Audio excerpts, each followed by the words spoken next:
Shalom guys, welcome back to another episode here. Yashav, your ministry with Casa de Israel. Thank you for being there. So, today we're going to continue with the weekly Torah portions.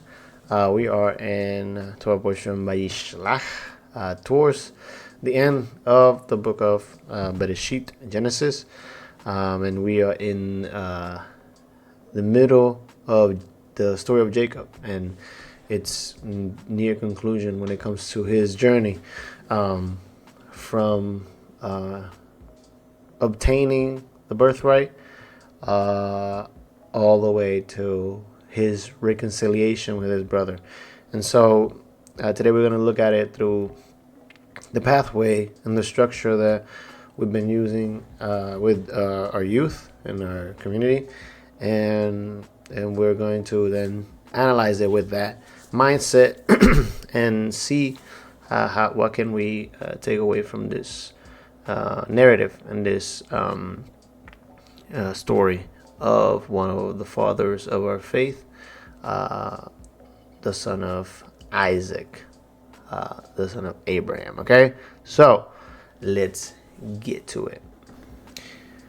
This week's Torah portion, like I said, is Vayishlach. You find it in Genesis 32, verse 3 to Genesis 36, verse 43. The Torah, the prophet's portion, is Obadiah chapter 1, verses 1 through 21. And the New Testament portion is Hebrews 11 through 20. Our Torah portion this week contains the story of how Jacob wrestled with an angel, or a messenger of the Lord, just before encountered his estranged brother Esau. During the grappling session, recall the meaning of Jacob's name. The messenger, or the man, injured Jacob's thigh, but Jacob refused to release his hold until he received the blessing. The Lord then asked him, "What is your name?" And he said, "Yaakov." And the angel then replied, Your name shall no longer be Yaakov, heel holder or supplanter of Esau, but Israel, contender with God. For as a prince, Zar, you have contended Zerita with God and with men, and have prevailed. Jacob sent messengers ahead of him to his brother Esau in the land of Seir, the country of Edom.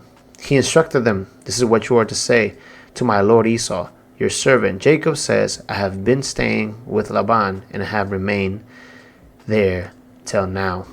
Logos, and read it directly, right? It says, verse 5, "I have oxen and donkeys and flocks and male and female servants. I have sent to tell my lord that I may find favor in your sight." The messengers returned to Jacob, saying, "We came to your brother Esau, and furthermore, he is coming to meet you, and 400 men are with him." Then Jacob was greatly afraid and distressed, and he divided the people who were with him, and the flocks and herds and the camels into 2 companies. For he said, "If Esau comes to the one company and attacks it, then the company which I left will escape." Jacob said, "Oh my God, O God of my father Abraham, God of my father Isaac, O Lord, who said to me, 'Return to your country and to your relatives,' I'll prosper you. I'm unworthy of all the loving kindness and of all the faithfulness which you have shown your servant. For with my staff only I crossed this Jordan, and now I have become 2 companies. Deliver me, I pray, from the hand of my brother, from the hand of Esau, for I fear him, that he will come and attack me and the mothers with the children. For you said, I will surely prosper you, and make your descendants as the sand of the sea, which is too great to be numbered." So he spent the night there. Then he selected from what he had with him a present for his brother Esau. And so now he started to enumerate what he has separated for his brother, and he sent it ahead. Now, this is interesting because Jacob is having a closing chapter moment right now, and he has to confront his brother after everything they have gone through together, how their journeys have parted, and how they have grown in their own ways. But in this situation, Jacob understands that the way they closed out their relationship was not in a peaceful way, and now he is prospered, outnumbered, and by his wives and children, and he does not want to expose them to this thing of his past that needs to be confronted. This chapter needs to be closed, and he is afraid that there's a possibility that his children and his wives will have to pay for this conflict that has been in the background for Esau and Jacob. And so he prays to the Lord, and he says, remember, and have on account your servant that has not deserved your love and kindness. And so the structure in which Jacob approaches God is very interesting, because he humbles himself in recognition that all he has is from God. And that the blessings he's able to obtain, the children, the wives, the donkey, the people that he's with right now, is the fulfillment of God upon his life. And he says, please protect this. Please don't let my brother Esau destroy this, because you are the one that has given this to me. But in the process, he is bringing peace, right? He is trying to sow peace, okay, which is a ideal foundation that we have been practicing, a pathway, as we use Proverbs 8 as the foundation for this year. It is sow peace and reap righteousness. And so Jacob is in the process of doing that with Esau. Okay? So let's get to it.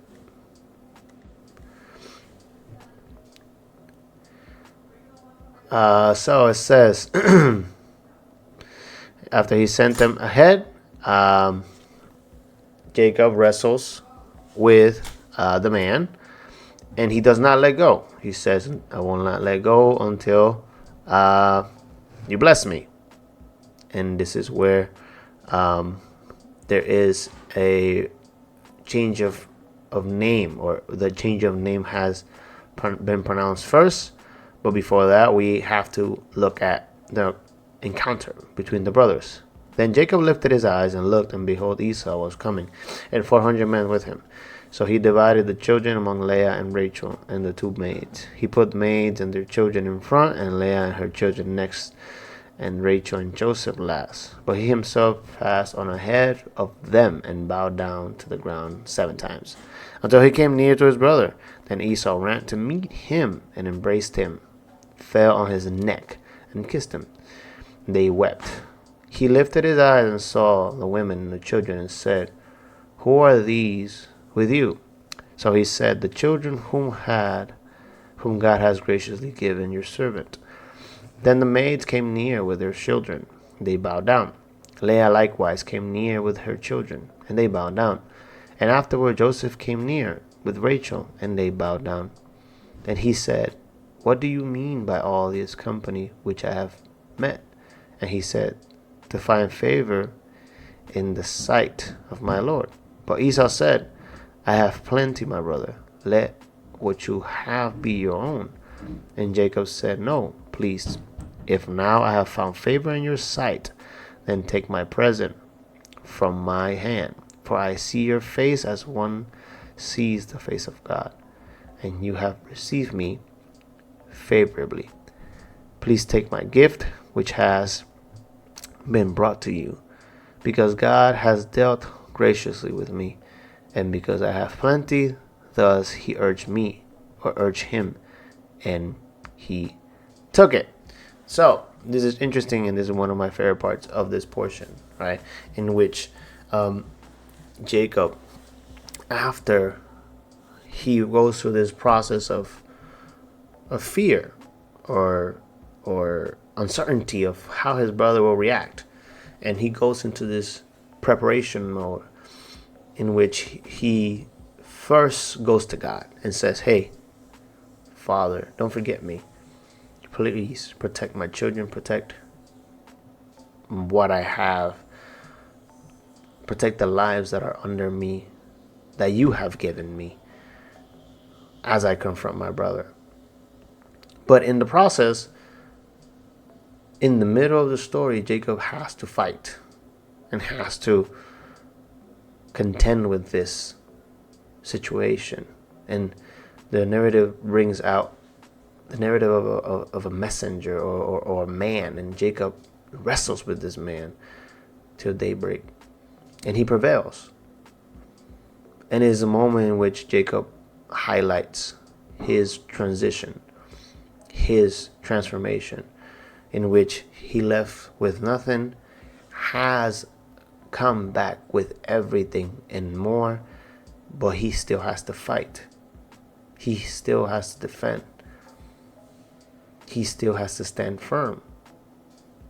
And when he prevails with God and with men, then when he confronts his biggest challenge, which is bringing peace to his brother, he is reaping righteousness.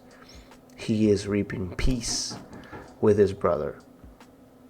And now he can move forward into the next journey that he has. And so I find that beautiful, because it is essential to what we've been speaking in our congregation with the youth, and I think it's ideal. Now, let's get to the Haftorah, because it's interesting, right? There's two different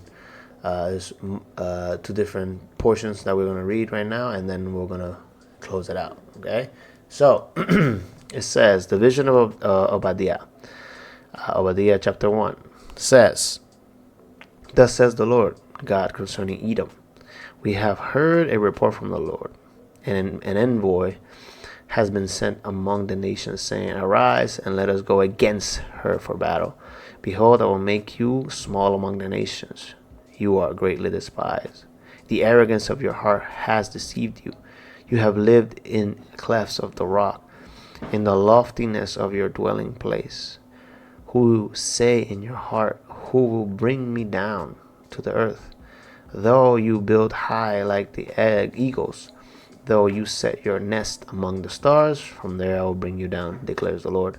If thieves come to you, if robbers by night, oh, how you will be ruined. Will they not steal only until they have had enough?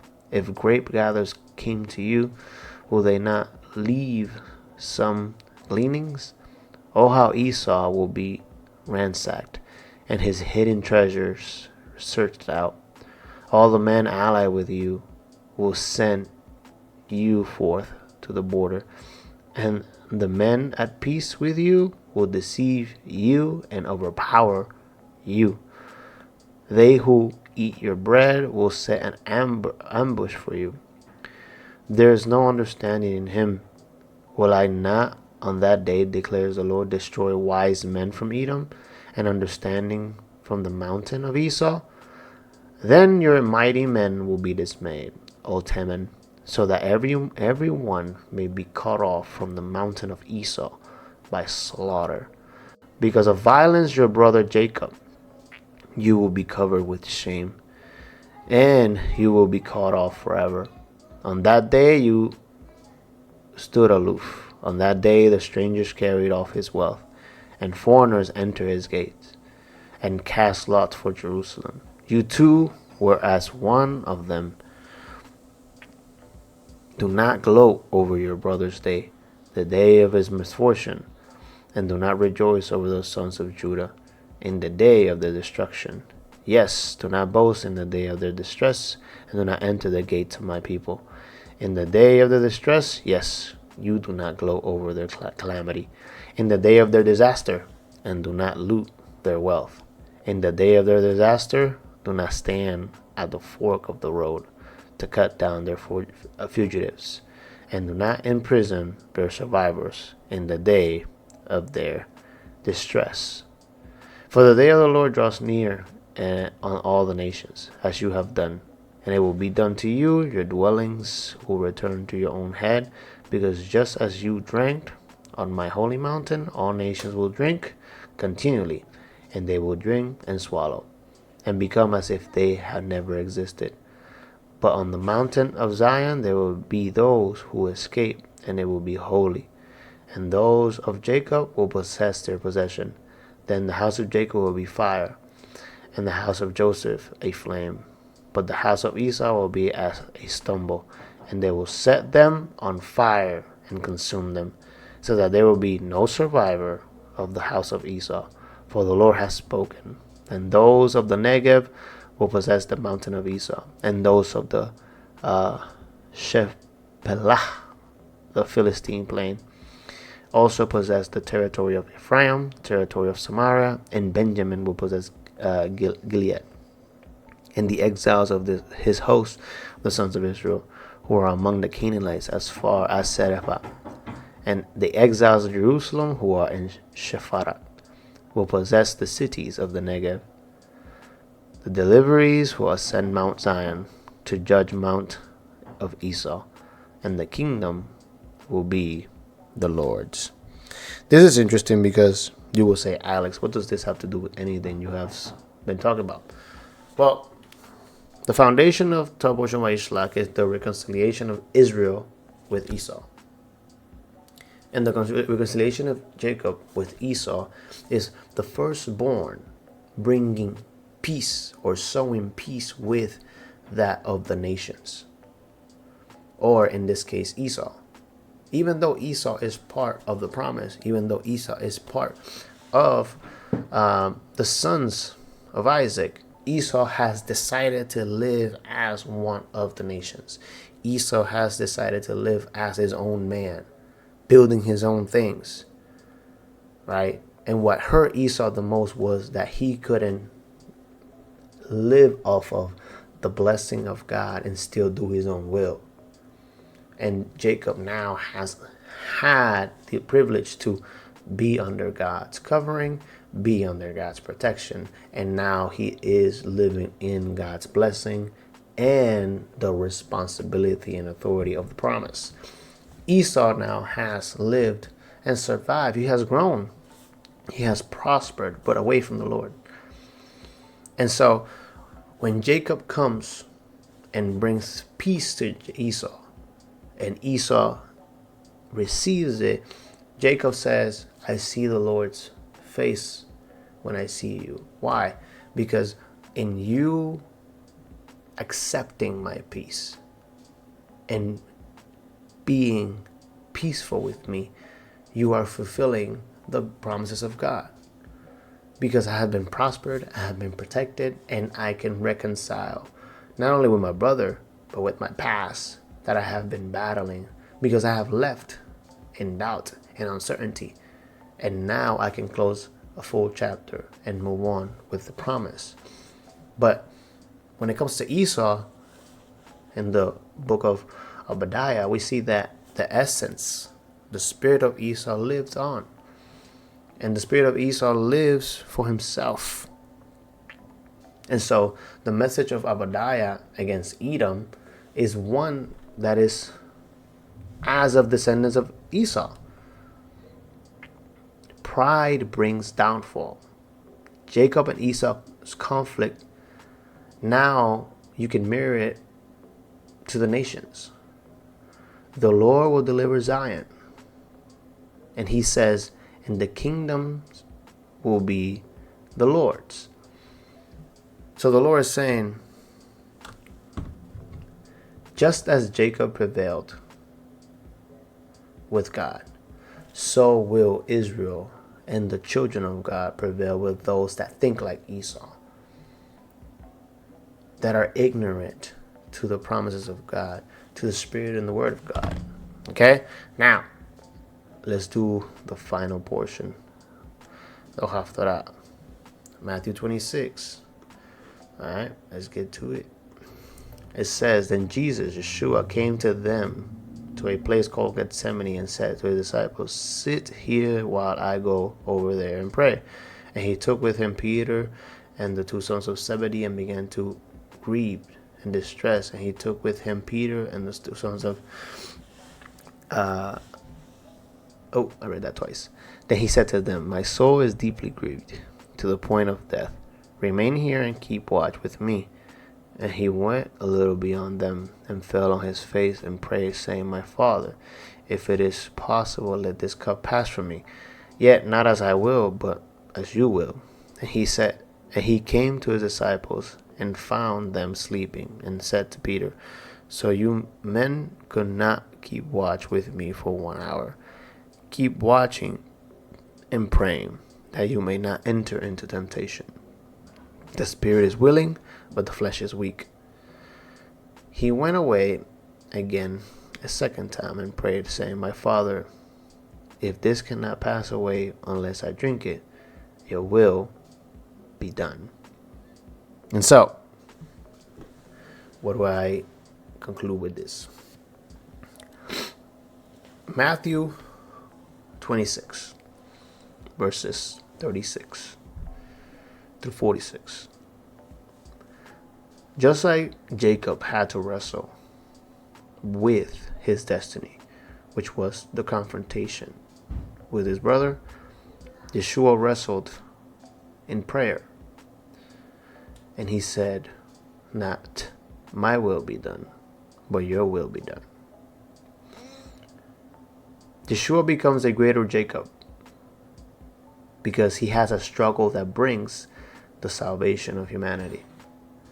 In the story of Jacob, his struggle and his prevalence brings the salvation of his family and the promise.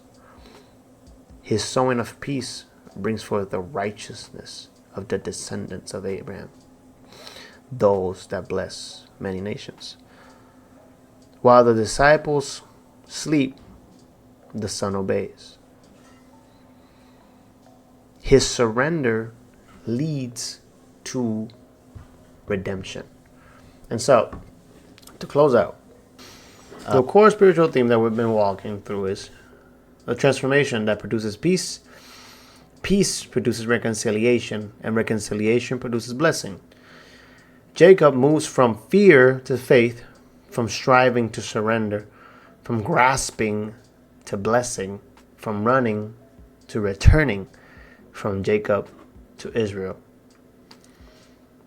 And the Proverbs 8 pathway that we've been building and standing on since is seeking counsel, finding wisdom, gaining understanding, which then will make us walk in peace and become holy. Jacob seeks God, receives wisdom, wrestles for blessing, and walks in peace. And in the process, he becomes Israel, the holy name. So, in summary, he sows peace, reaps righteousness, and becomes holy. How? Well, Jacob sows peace with Esau, reaps reconciliation, and becomes Israel. Seek counsel. Seek counsel. Find wisdom. Gain understanding. Walk in peace. Be holy. Sow peace. Be righteous. That's the pathway. Yeshua, Jacob, and in the middle of the situation is Esau. Jacob saves the promise. Yeshua brings it forth. And we have the choice. Are we going to be Esau? Prosperous, powerful, lacking understanding? Or are we going to be Jacob or Yeshua? Those that seek God, receive wisdom, wrestle blessings or for blessings, walk in peace, and become holy. What's your choice? That's all I have for this week. Have a great week. Shavua Tov and Shabbat Shalom. Thank you.